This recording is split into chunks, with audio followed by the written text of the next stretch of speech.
Once upon a time, there was a little girl. Her name was Valerie. She was born in a small town to two loving parents, and thankfully, at the ages of 86 and 89, they are still with her today. She grew up with two younger sisters, and they lived a modest and full life, with love being the greatest fortune. As she grew up and graduated high school, Valerie had no great dreams of conquering the world. She just wanted to get married, start the fairy tale life in the little house with the picket fence, raise a family, and live happily ever after. So, she married the boy next door. Well, he actually lived a few houses up the road. And within 8 years, they had 2 daughters.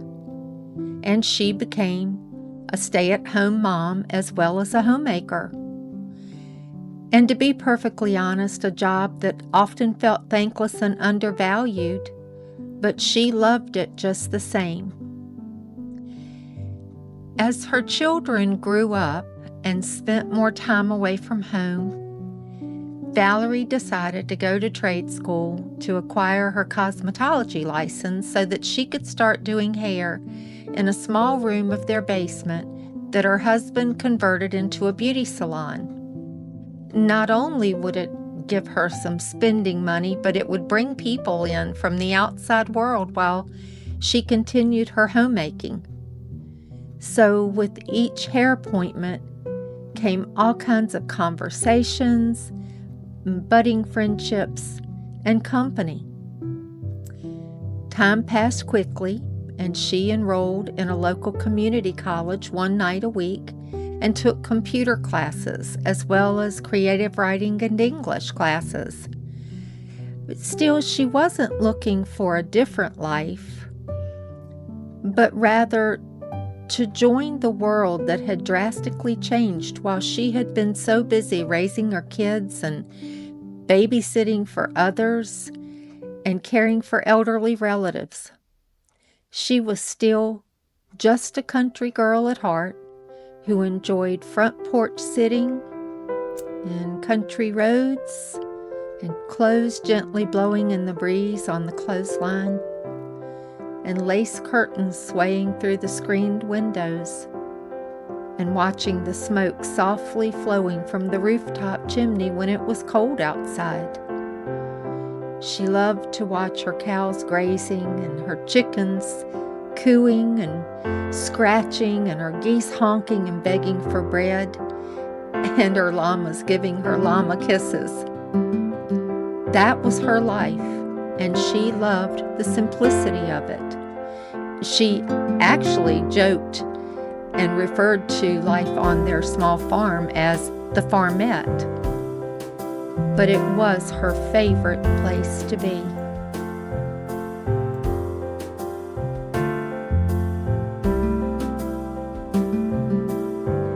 Valerie's daughters married, and before she knew it, she had 11 beautiful grandchildren.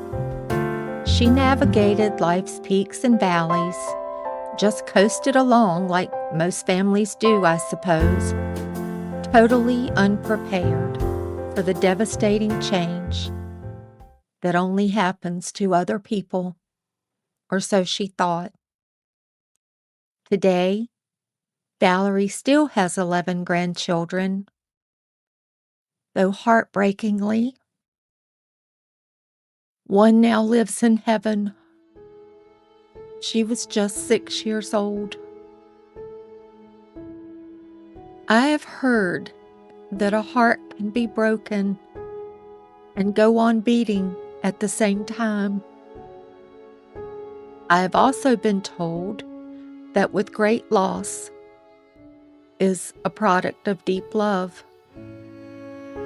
I can tell you with absolute certainty that these things are true because I am Valerie.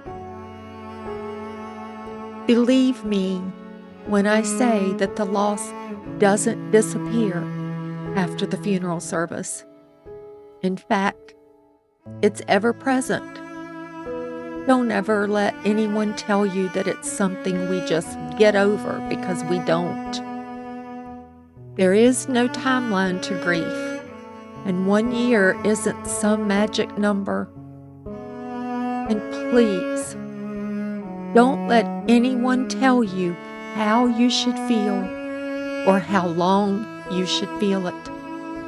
Nor should you feel guilty for being broken.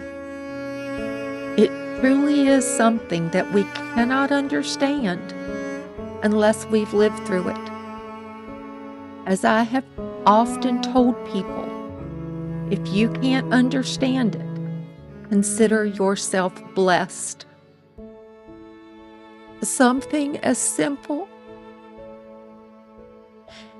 as putting up a Christmas tree can rip out your heart.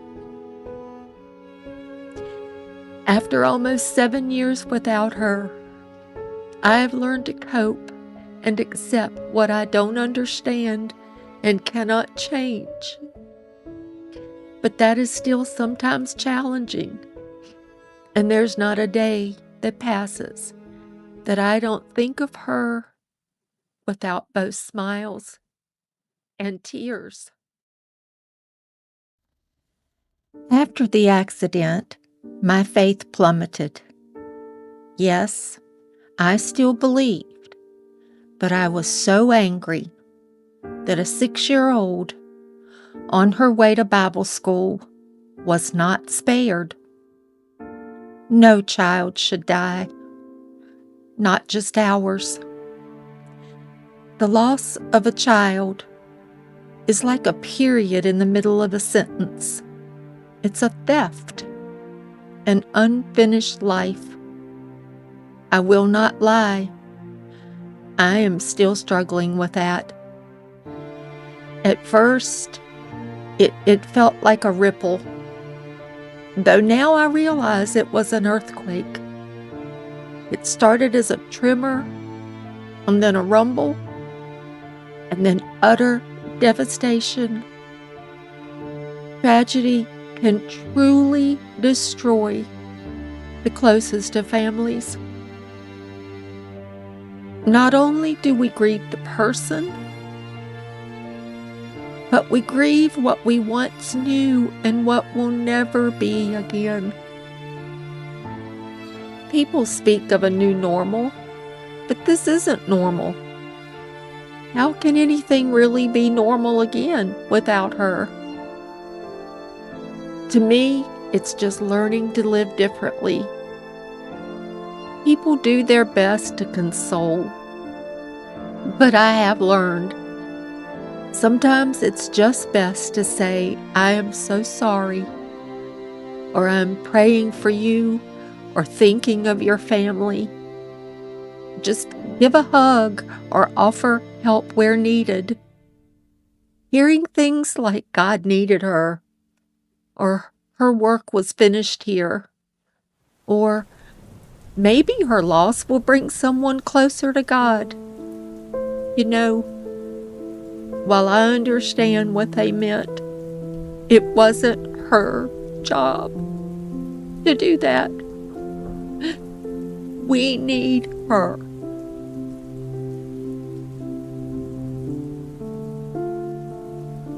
While caring for my injured daughter and granddaughter who survived the car accident and endured months of surgeries because of their injuries, I grieved as they grieved. As they struggled to get through, I struggled with them. I had never lost a child of my own, but watching my daughter grieve her child and slip into a deep depression was, in a sense, another loss. I was losing my child. I also struggled to read my granddaughter's emotions as she grieved her sister, because at 8 years old, she didn't verbally know how to express what she was feeling. My oldest daughter and her family struggled because not only did they share the same loss, we were so depleted that we practically shut down from living. We didn't have family gatherings anymore or take vacations because it was just too difficult to do without her. It almost felt wrong because she couldn't be a part of it anymore. Yet we didn't have the strength to make those things happen. We would barely get through Christmas. Our family suffered greatly as a whole, and I just didn't know what to do with everything that I was feeling. All I could do was raise my fist to the heavens and cry. For months, I wrote my feelings to my friends and family on Facebook at night when the house was totally quiet. I did try a couple of counselors, but it just didn't feel right. I finally joined a grief share program at a nearby church, but the emergence of COVID shut those groups down quite suddenly. No sooner than COVID quieted down, I had to have a total hip replacement. Unfortunately, the loss and COVID and the hip replacement caused me to hibernate and wallow, and I gained 25 pounds.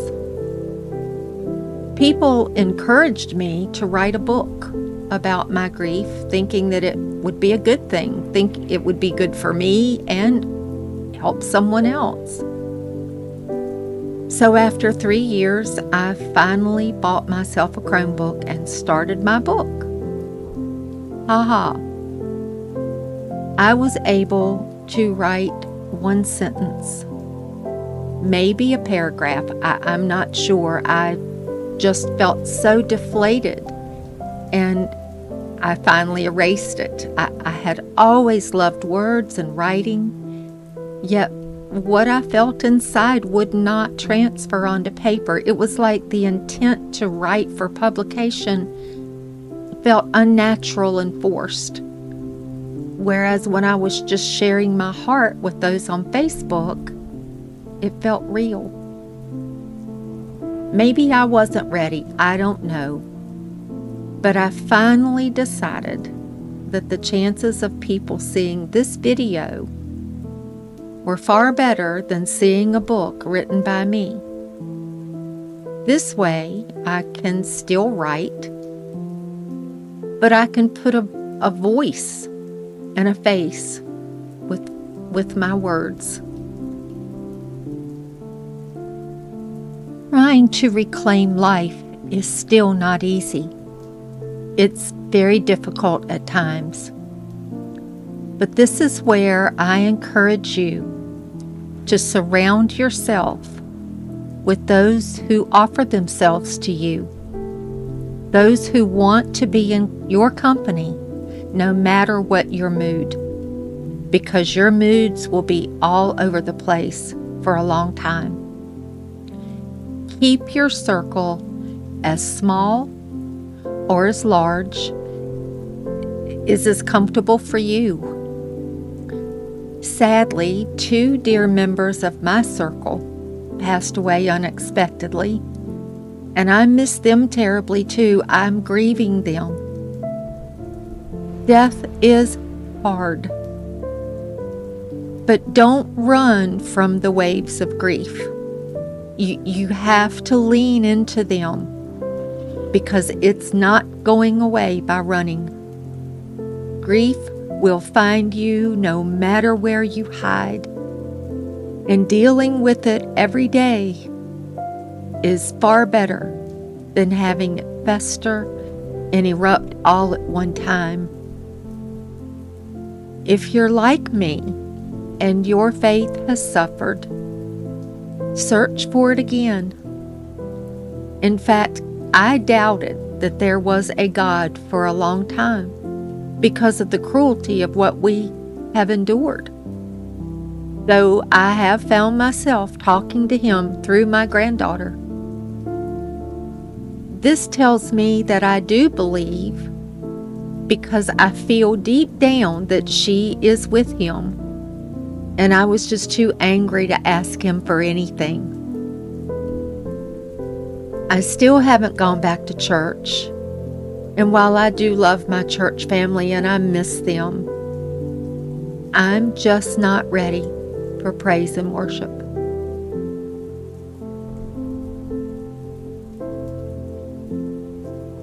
I have decided that God is with me when I'm with my animals or in the kitchen as I cook and clean.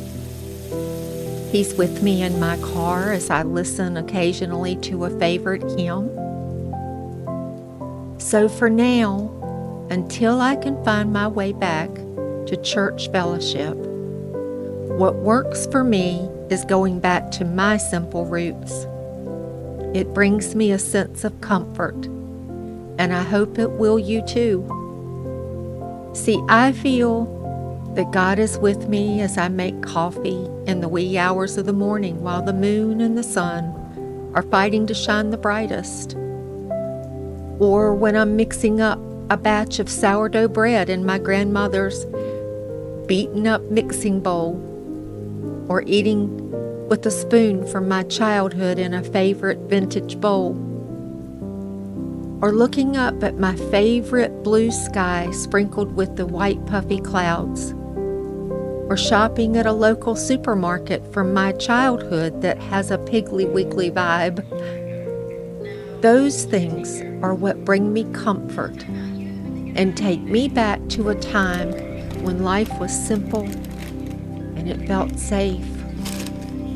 It makes me feel like I'm being hugged by those I loved and will forever love so dearly. Maybe even being hugged by God.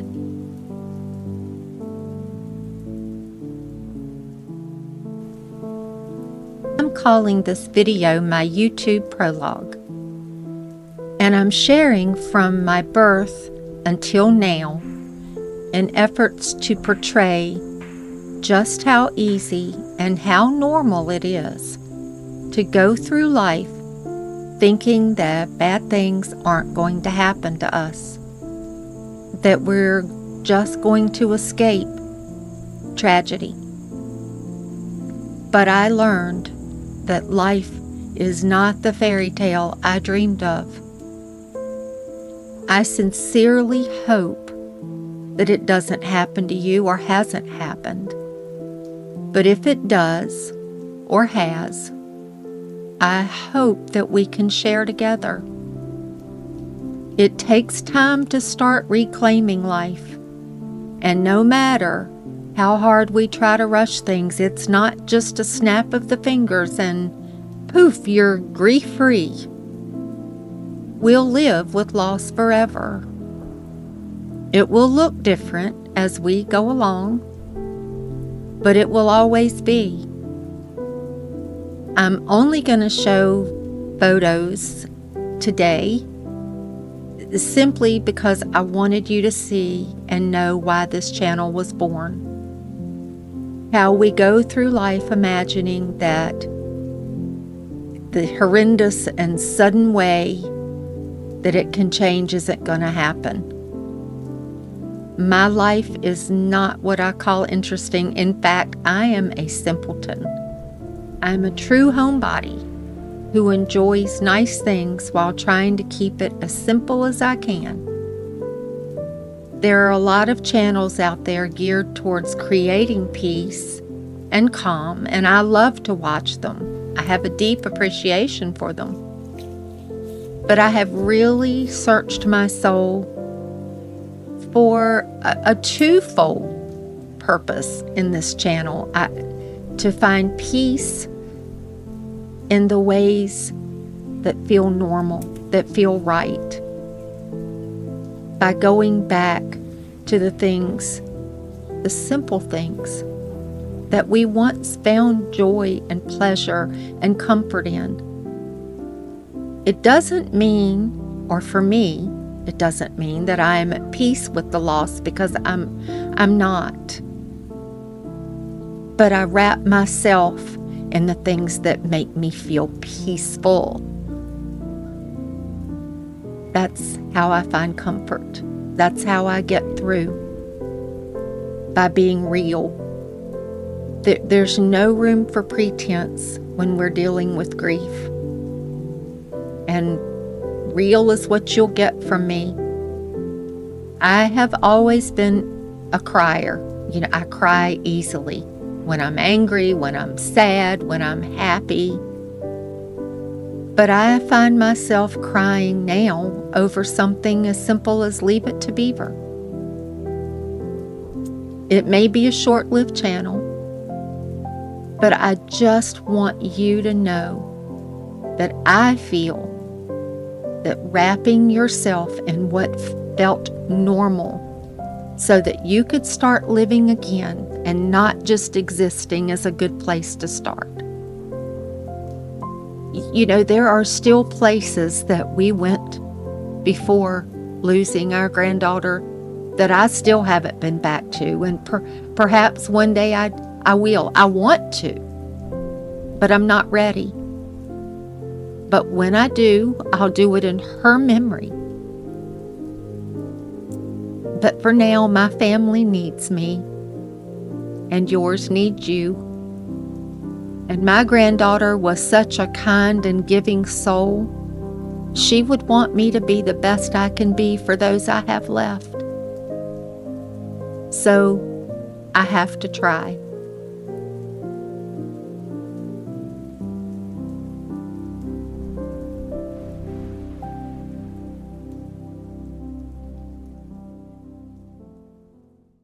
You're probably asking yourself what kind of things we'll do together, or how this channel will evolve. Well, I am asking your help with this. I made this video because I needed to share, and I wanted to maybe help someone else who may be thinking that it's not normal for them to be stuck or to be hurting as badly as they are. So I'm really looking to you to help me decide what you would like to see here.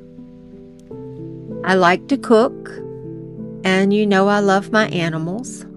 So we'll spend time with them. I probably will do some much needed home improvements because it's so easy to let things go when we're struggling sometimes to even get out of bed or get dressed. Well, guess what? Sometimes I don't get dressed into clothes. If I'm not going out, which I don't do if I don't have to, I'm not the kind of person that just says, oh, I've got to get out of this house today. That's not me. But what I'll do is I'll take my shower or bath, whichever I decide, and I will put on a new nightgown. Some people, they like to hang around the house in their sweats or their athletic wear and whatever's comfortable. For me, I prefer my nightgowns because there's no need to dirty up clothes unnecessarily. I'm not a big laundry person, so I don't do that. But what I have figured out is that in the summertime, my nightgowns, they resemble sundresses. So, that looks normal. And in the wintertime, I'll throw on a sweater over it if I get cold or if someone pops in unexpectedly, and get on with my business. I'm telling you, we're going to keep it real here. There is nothing pretentious about me. I'm sure we'll talk a lot and just share our experiences together. I do knit a little bit, and I do keep that simple as well. I stick to hats for my grandkids or coasters or dish rags. I've not made anything else. Soap making was once my passion, though I don't do it like I once did. I do special requests and we use it for our personal use. So we might do that one day. See, when we experience a deep loss, our passions and our interests change. We change. And it's nonsensical to think that we won't. I'm not much of a shopper, but we will do that some if you want. But I'm going to tell you that sometimes when I do go into a store and I see a little something that I know my granddaughter would love, I buy it and I place it in her trunk, which is at the foot of my bed. See, she may be physically gone, but she lives in me. And I still feel like I want to get her just something little. I take the money that I would spend on her Christmas and birthday presents, and I donate that to the pediatric intensive care unit, who gave both her and her sisters such wonderful care, or to the Ronald McDonald House, which I think is a wonderful organization for families who are going through extremely difficult times like we did. The important thing as you are trying to live differently is for you to do you. I also started taking a GLP-1 because I couldn't seem to lose the weight that I had so easily gained over the past several years on my own. So we'll talk about that a little if you want. And yes, I know it gets some eye rolls and some snarky comments sometimes, and that's okay. It's not for everyone. But when my cardiologist was so encouraging and on board with it, I decided to try it. I will tell you that some people may think it's just a matter of taking a shot and losing weight. Well, that is far from the truth. There's work involved to make this work. You have to make wise food choices. You have to get some movement, some body movement going, whatever your body's able to do at the time. And I have a YouTube friend, Darlene, from Super at 60, and she has a wonderful low-carb, good fat channel, and I've learned so much from her.